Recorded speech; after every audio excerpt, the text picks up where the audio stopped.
Ladies and gentlemen, welcome back to Halo on YouTube channel. We got another review video. Sorry I wasn't able to put up one for the previous Halo TV episode 2 weeks ago. Been a little busy. IRL job keeps me very busy, so I try to keep up as much as I can. But with the way the Halo TV show is going, you know, just don't necessarily have the sometimes don't have the drive or the motivation to do it. I gotta work on my discipline a little bit when it comes to this stuff, so. But anyways, so let's just go ahead and dive into it. Episode 6, 7, we'll go ahead and just kind of do a quick overview of them and what I thought. So episode 6, you know, kind of quick play-by-play. This episode was very, very confusing and, well, not even confusing, but quite boring, actually, for the most part. You know, we kind of got off the planet. We're heading to this whole, they're heading to Onyx, and we're on planet Onyx now. Chief gets into a tussle with a bunch of different Marines, bunch of different of Onyx's security, and they are just like, you know, he gets into a fight with them, and eventually they kind of overwhelm him, and he just kind of stops and is like, you know what, I'll just be taken in. And one thing I wanted to point out too was kind of weird that they that I seen some weapons in here that didn't look like they came out of Halo at all. Like, these would look like straight out of like the life that we live now, like real life. Like, they almost look like some modified weird MP5s of some sort, so I wasn't exactly sure what was going on there. And Halsey at one point was in the beginning of this episode, and then she just completely disappeared until the very, very end. I don't understand what that was all about and whatnot. You know, all of a sudden Quan, you know, is being attacked by the Onyx soldiers as well, because technically they're trespassing on a secret facility, and she falls into a well, leads into an underground Forerunner structure where she runs into Dr. Halsey, and boom, shaka boom, like a boom, out of nowhere, freaking Miranda Keyes is here now.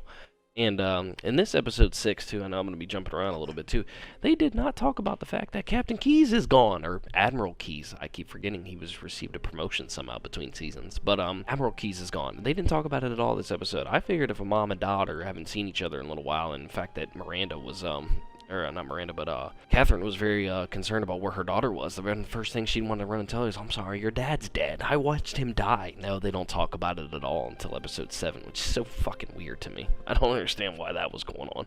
Then kind of jumping back into where the Master Chief's kind of going with this.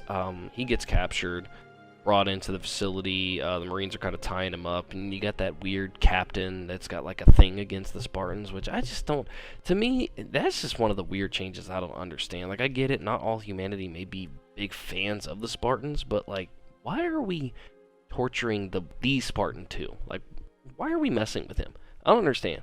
I don't understand her logic or what's going on when this man can literally break you in half. So, anyways, they tie him up. He eventually breaks free. Gets into a tussle with Kai. Obviously, Kai's got her Mjolnir armor. Almost mispronounced that there. Her Mjolnir armor, and she beats him down, obviously. Very simple and easy. But he kind of gets into her head and makes her rethink her positioning on Ackerson. I will say the one cool part about that episode is the Spartan 3 training scene that we got to see. Obviously, being fought as Phantom Fodder, and correct me if I'm wrong, I'm sure you guys will in the comments, as you have always been doing, but aren't the Spartan 3s, weren't they kidnapped as children as well, and raised to be very similar to like the Spartan 2s, whatnot? I didn't think they were volunteers until the Spartan 4s, correct me if I'm wrong, but I'm pretty sure the Spartan 4s were the only volunteer willing to go into augmentation type deal for the Spartans. But anyways, moving along, that kind of gets into Ackerson's head a little bit there, whatnot, and then we're kind of following the Kessler story a little bit, and I just wish they would have already found Kessler by now. I don't know why they're taking forever to do this. So, I mean, that's pretty much episode 6, and it was cool to kind of see the Spartan 3s about the best of the action that we really got there.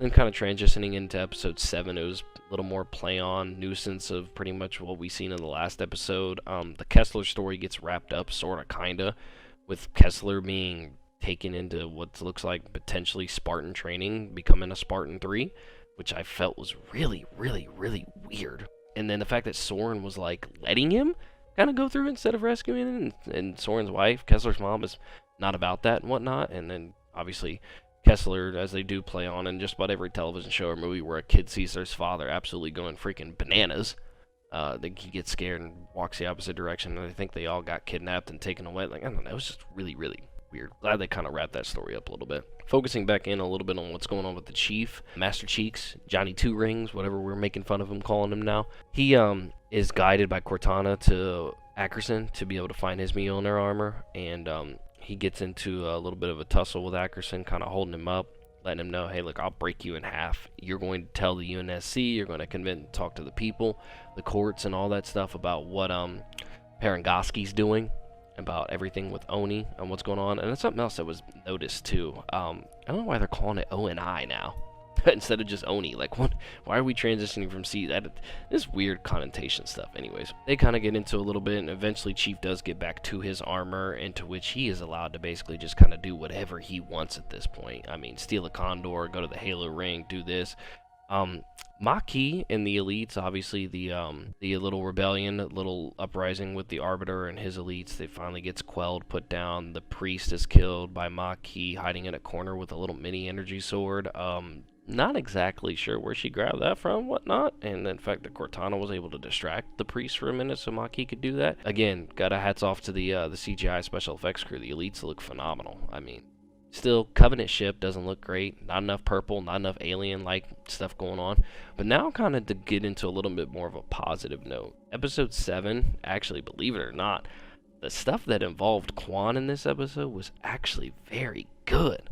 Outside of the fact that she's considered a quote-unquote blessed one and can interact with all the Forerunner stuff, instead of it being all humanity's reclaimers and whatnot, it's just the Chief, Maquis, and Kwan. Not a big fan of that at all. It was pretty good with the fact that her, Miranda, and Catherine were able to unlock a tunnel to what seems to be a Forerunner research facility, potentially a Forerunner city, as they also discovered with all the lights coming on. And you kind of hear creepy flood noises, or not flood noises, I'm sorry, flood music in the background relating to the flood a little bit, to which I did like this quite a bit. And that they found what appeared to be a Forerunner scientist clutching some potentially what could be a vial holding flood DNA, or, you know, stuff to flood spores, whatever it may be, to be able to start spreading the flood everywhere. To which actually, you know, this is one thing, I might go off on a little bit of a tangent here, but I don't mind changes whenever somebody adapts something like very similar. One episode, or one example I want to use is the way that correct me if I'm wrong here, Marvel fans, but I do believe in the comic book series for the Civil War part of everything going on with the Marvel's Avengers. I do believe that Captain America died in the comic book, but obviously for the Marvel Cinematic Universe they changed that, to which it was okay. That's not bad. That didn't do anything negative for me. It felt like it was a positive just because of the big role that Captain America plays in the Marvel Cinematic Universe. But little changes like that. And so if they wanted to bring in the Flood to Onyx, to where I honestly thought before the Spartan 3s were going to get sacrificed for this Covenant ship for the Halo. We don't even know what type of weapon it is, and the fact that we just randomly discovered the Halo, we know all about the Halo, and that change is just so weird. But anyways, I thought maybe that the Spartan 3s were going to get sacrificed from the Flood causing an outbreak with what Miranda was doing, with messing around with that little flood vial inside of what seems to be a research lab and whatnot. I thought that potentially those Spartan 3s were going to get sacrificed, all like how they all did within the books and the comic books and what in the graphic novels and stuff. I thought all these Spartan 3s are going to get sacrificed fighting the Flood. Now that kind of change I would have definitely welcomed. That would have been interesting, and then have Kai sacrifice herself by nuking Onyx or something to stopping the Flood from spreading around, and then nobody pretty much has any recollections. Everybody dies on the planet. Nobody pretty much really knows what exactly happened except for the people that were on there, which obviously they perished since now Kai would have nuked it. In that sense, I would have welcomed that change with open arms, but I'm not really sure if that's where we're going to go. I would think it would be quite a lot with them sending the Chief pretty much to the Halo, which obviously the Chief's going to get to the Halo. Season 3 is probably going to be focused on the Halo and whatnot. If there was to be some kind of flood outbreak on Onyx with whatever this vial is that Miranda's messing around with. I think it might be a little bit too much, and the story being all over the place and whatnot. But, however, overall, I just want to go ahead and give the 2 episodes probably about a 3.5. It just... The season finale, obviously, we're going to have a lot more action, a lot more craziness going on. That's probably where 90% of the CGI budget went, is for the season finale. But just overall, wasn't feeling these last 2 episodes. They can be story-driven, and I don't have a problem with story and character dialogue and driven and whatnot. Like I said, the best part between these 2 episodes was the stuff with Kwan, Halsey, and Miranda. I thought that was great. You have more stuff like that, and they actually did a really good job. on the Forerunner Light Bridge and the Forerunner Research Facility. Like, that stuff actually looked really good as compared to what the hell they're doing with the Covenant ship and all that stuff. But anyways, excited to see the season finale. Let's see how that turns out, ladies and gentlemen. Hopefully it's good. Just end on a good note, and then maybe season 3 with the story being focused mainly on the Halo. Hopefully it's a lot better than what we've gotten. Season 2's been a trend in the upwards of the right direction, sort of, kind of, but we've also had some bad drawbacks. But that's going to do it for me. Comment, like, subscribe. Let me know what you guys think. Is the show going to get any better? Is the season finale going to make it worth jumping back into season 3? Guess we're going to find out. But I'll catch you guys in the next video.